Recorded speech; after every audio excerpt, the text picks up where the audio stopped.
Well, thank you so much. Well, she's already declared that you are a diamond, Anna. So anyways, I was thinking of an introduction for Annamalai, and it came to my mind to try and introduce Annamalai, that too in Chennai. In his home state of Tamil Nadu is like trying to introduce Sachin Tendulkar to Mumbai. So I am definitely not going to take that risk and refrain from making any introduction. Anna, it's been a long time that we met and we sat down for an interview. How have you been? Long time, ma'am. Happy to see you here. Thank you for ABP Nadu for doing this in Chennai. Doing very well, ma'am. Thank you so much. So, Anna, last time when we did an interview, you were the state BJP president. Now you're not. But just last week, Prime Minister was here. The way he met you at the airport, the way he patted your back. Anna, you know, pictures speak 1,000 words. Is the Saffron Singham still rocking? Oh, there is a background to it, ma'am. And you all know Honorable Prime Minister, the importance he gives to fitness. And last year he called me. There was a political meeting. He called me to the back of the stage. He told me, policing me, aapka weight kitna tha? He asked me, what is your weight when you finished policing? I said, I was this weight. He said, how much you weigh now? I said, I weigh this much. I said, why did it go up? I said, sir, stress, not eating on time, traveling. He took his pen, he took his paper, middle of last year. The Honorable PM sir wrote in his paper, he said, you have to reduce this much weight in this many days. No questions asked. We just wrote in his paper. So there is a background story to it. That is why when I took it as a mission probably in the last 5-6 months, ma'am, to get back to my fitness. And to test it, I want to do something like an Ironman in our country. And I did it. And maybe that is why the Prime Minister was slightly more happy. Because I gave a word to him, I promised him. And it was more like an instruction from him. And this year, when I did it, maybe it's a step one. So I was happy a bit. So how many kilos did he ask you to reduce? Oh, he told me to reduce 10-12 kg. But I said, I want to go back to my original weight. Everybody will have a BMI, a height and everything. I want to be at 85-90, madam. And more importantly, I want to be fitter, functionally fitter. That is a message for me to the youngsters also. And we lose track of our life in between after 30, 32, the professional things. We give a lot of importance to other things. I am making an attempt to do this to bring back to my original fitness level at 20-25. In the process, if I make somebody happier, if I inspire somebody in the process, I think that is why this Ironman is important to me. Not because it is a personal thing I did it. Some inspiration to somebody somewhere. I am doing it at 41. And I want people to do it at 30-35, not wait till 40-50. And that is that extra motivation adding to Prime Minister's words. Okay, so I mean, I'm also very stressed about weight issues. So just one more question. How many kgs still have to go? I think I've reached that weight, ma'am. Now I want to endure more. I'm trying for a full Ironman this year, end of this 2026. Which is double of it. In India, because of our climate zone, we have this. European countries have double of it, 4 kilometers swimming. They have 180 kilometers cycling and 42 kilometers running on one stretch. I am attempting that this October 2026. That is my next goal. And I want to prepare my body for that. Not necessarily the weight per se, but to endure, keep your mind clear, and get into that meditative state in a long process so that you are always there, not get agitated. Normally what happens when you're happy, we get excited. When we are sad, we get depressed. And this kind of long endurance training tries to keep your mind very stable so that you don't get too excited, you don't get too sad, because you got to train your mind to that level. So that is my next goal. So people really do seem to have a problem with Anna's aggression. They say that you know, his style is more confrontational than being collaborative. What would you say to that? We have to understand, we all carry different sides to how we work. There is a professional side of me, there is a personal side of me, there is a social side of me. And Tamil Nadu, I don't use a word called politics, ma'am, it is battle. And for BJP, if you are a member here, you want to bring the party to power. If you have more ambition, like a lot of our Karyakartas and leaders, like how I have along with them, you got to be in a battle state, madam. You can't do a very smooth politics here because incremental politics can work for a bigger party, not for a smaller party. That is my professional side. Personal side is completely different. I'm a human being, somebody is a human being. We all value each other. We all are equal. That is different. Again, there is a social side. I'm somebody's father, I'm somebody's mother, somebody's child, I'm somebody's husband. That's a social side. So people confuse all this to one personality. So politically, I'm very aggressive. I'm proud being aggressive. Of course, I've paid a price for being aggressive some point of time. But that is how I think we can build the party in Tamil Nadu. I'm proud of it, and I'm not going back on it, nor I'm going to change my personality for that. And what is the price that you think you paid for this aggression? Is it that the AIDMK saw you as an irritant and you had to step down? That's okay, madam. That's okay. That's a party's call. But politics in the long run, you can't make too many enemies in the process, because you will align with somebody, end of the day, you will not align with somebody. Because that is a lesson from Indian politics, because nobody is a permanent friend, nobody is a permanent enemy. If you look at the longer arc of politics. But maybe for me, I'm seeing politics slightly more differently. It is not that anybody is an enemy or a friend. In a professional side, I take on somebody, meaning I face a lot of defamation cases. I go to court often. I am part of a lot of cases, about 80, 90 cases against me now. Even for getting a passport renewed, a person like me was an IPS officer with a clean state record in law and order. I have 90 cases against me for something. I spoke against something to somebody. Even for a passport inquiry, I have to go through that process now, get an affidavit. So these are the pains I have to go through. Otherwise, position, no position, that doesn't matter, madam. Wherever you are, you be the person. Have you been able to bury your differences with the AIADMK leadership? No, of course, we differ, madam. We have to differ. And that's a different you party. You have to we are fight a elections party. Together this time. Ideologically, we are different. That is okay, madam. They also appreciate, I also appreciate. But for the sake of elections, for the sake of a coalition, for the sake of a 2026 politics, we are together, no doubt. I don't speak anything against them. They don't speak anything against me. That is okay, ma'am. But asking me to say everything, ADMK says, no, I am against NEET, if ADMK will say. I say I am for NEET. But right now, I have chosen to keep my mouth shut. ADMK might say I oppose a 3-language formula. I 100% support a 3-language formula. I'm keeping my mouth shut for the time being.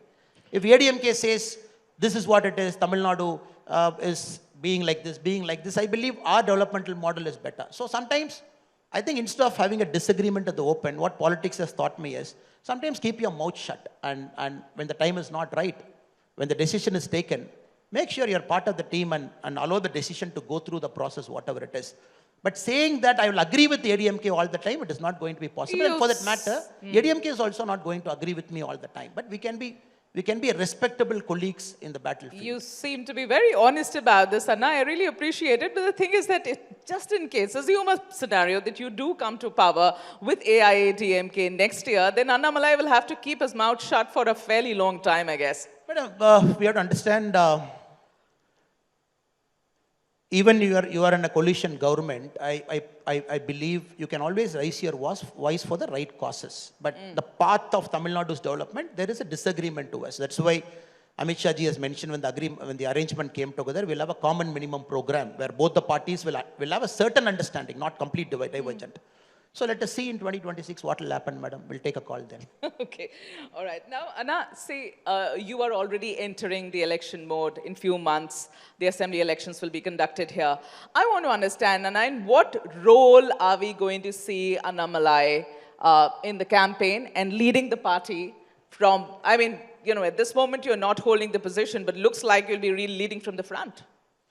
But no, my job is still the same. I continue to raise my voice, continue to travel, continue to speak against the atrocities of DMK ruling party. There's no change in it. Absolutely, I'm doing it. Only my organizational position has changed. I've become slightly more freer in the party now. I'm not taking care of more organization role. We have a fantastic state president, Nainar Nagendran ji. So the organization, everything he takes care. So I'm free more about politics, more about talking, more about meeting people, karyakarta. Since I'm also getting that 30-40% free time from what I was doing. Previously, it was a full-time role. Office, sit in the office, being a state president, protocol duties, go to airport, receive them, go to Delhi for attending meetings. I'm completely free of it. So in the 30-40% time, I'm pursuing a lot of things which I wanted to do for a long time. I do farming. I'm more interested in organic farming. We are promoting it, aggressively taking it up. I run a foundation, We the Leaders Foundation, giving time for it. I also run a couple of businesses on the side. So 30-40% time I have now, which I want to use for myself, participating in Ironman, doing something. So I'm more happier now, rather than being a full-time 24/7 cutthroat, all the time traveling, all the time shouting, all the time doing this. So right now, I'm at peace doing both the roles. I think I'm having time to pursue other things in life. My question was, despite having Naina Nagendran ji as the state BJP president, the face of the BJP in this upcoming elections will still be K. Annamalai. But on the face, you are such a senior journalist, you know the face is always Modi ji, and and we just tried to take his image to the ground, and we are in between. And it is me, it is a lot of other leaders here, ma'am. But having said it, of course, election time you become full time. From January, February, when the election heat starts, then 24/7, that is your only calling. So what I was trying to communicate, madam, I'm free from the organization responsibility, which 40% sitting in office, meeting Karyakarta all the time, taking care of them. There is a state president organizing secretary. So this arrangement, I am also pretty happy because I'm able to pursue my other passion also. Not doing only one thing from morning till night all the time, because you get stressed out. And this is such a zone, all the negativity, all the problem, all the attack, you are continuously there. And first generation politician. I have a young family also. My daughter is 5 years, son is 9 years. And my wife also works, aged father, mother. And we live in village still. And I have to take care of that part also. So finally some breathing space in the last 6 months to kind of tick all the boxes for the family as well as for the social Well, side. you're being very politically correct here. I asked you for the role, you didn't answer me. Anyways, another thing is, you've been in the party for last 6 years. I have covered your party for the last 21 years, my dear. So I would know what's happening in your party, at least in Delhi. So give me that credit, Anna, when I asked you this question repeatedly. No, I know, ma'am, but still, from my perspective. Okay, now the thing is, see, I remember your statements from the last time, before the 2024 elections, in the run-up to the 2024 elections. You said, your statements were miracles do happen in politics. There could be a historic victory for you. When you had moved out of the alliance, despite all of that, you kept saying, Anna, you undertook a Padyatra, perhaps the longest that the state has ever seen. I want to understand, not a single seat out of that, Anna, what went wrong? No, I don't say wrong, madam. I would only say, as I said, it is endurance. And it is not that people are going to just trust you blindly and give you a vote on day one. That is one lesson I've learned. And people want to see enduring politics and party standing with them for a long time. And second, breaking into Dravidian mold, it requires a lot of more pounding and a little bit more consistency in the messaging in what we do. I'm happy a party which was called a Nota party, none of the above option party, from there to where we are is step one, with all humility. I would have been very happier if we were able to win a couple of seats and some of our MPs sitting in parliament representing Tamil Nadu BJP. Did not happen. That is also a regret for me.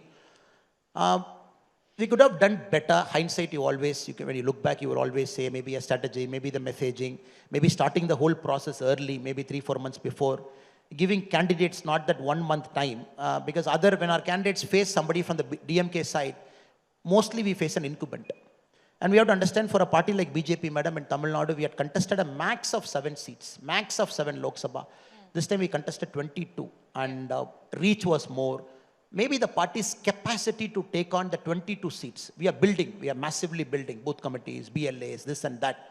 I would say it's a testing ground. That's an important step you have to take. Today, Kerala BJP was telling me, 22,000 candidates are contesting in local panchayat. I think it's an important step. More candidates contesting, you build that ground. The results will come eventually. I would have been happier if we have got a couple of seats. Did not happen. We wait for the next political opportunity, which is 2026 and 2029. Probably all the hard work we have put over the last many, many years by different leaders, like a Chinese bamboo tree. Maybe it did not show at that point of time. Like a Chinese bamboo, 90 days it might be stale, it might be still. Suddenly 91st day it will grow 4 centimeter, 92nd day it might grow 4 centimeter. I'm just hoping all the work we have put in is inside the ground. Sometime when it decides to sprouts up, maybe the tree will grow faster. What happened in Coimbatore?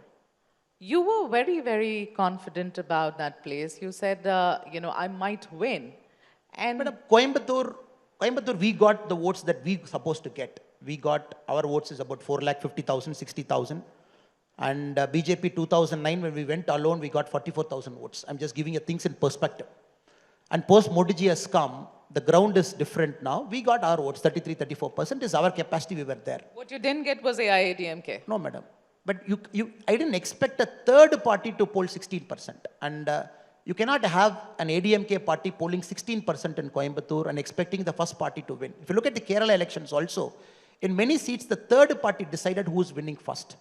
And ADMK ideally should have been at 23-24%, ideally for that kind of election. When you go to 16% and a Dravidian kind of voters, both the voters, probably cross-voting must have happened. I don't know. It is for the audience to decide.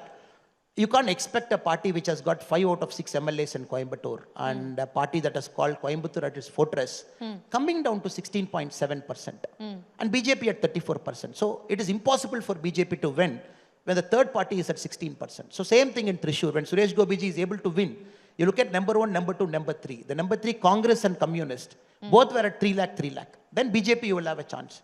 If you look at same thing why Muralidharanji lost in the next constituency, despite polling good numbers, you see that there the third party has gone down by 40,000. So Tamil Nadu is still not a clean politics of straightforward fight.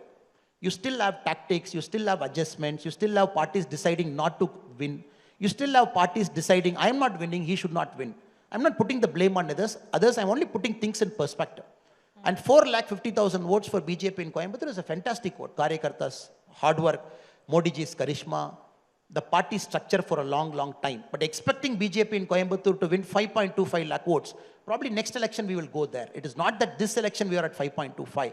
So I'm just putting things in perspective so that because people understand the third party's vote share will also decide how the first party will come. You can't have a 16% odd vote share for a third party and expecting the first party to win at 34%. Cannot happen. Okay.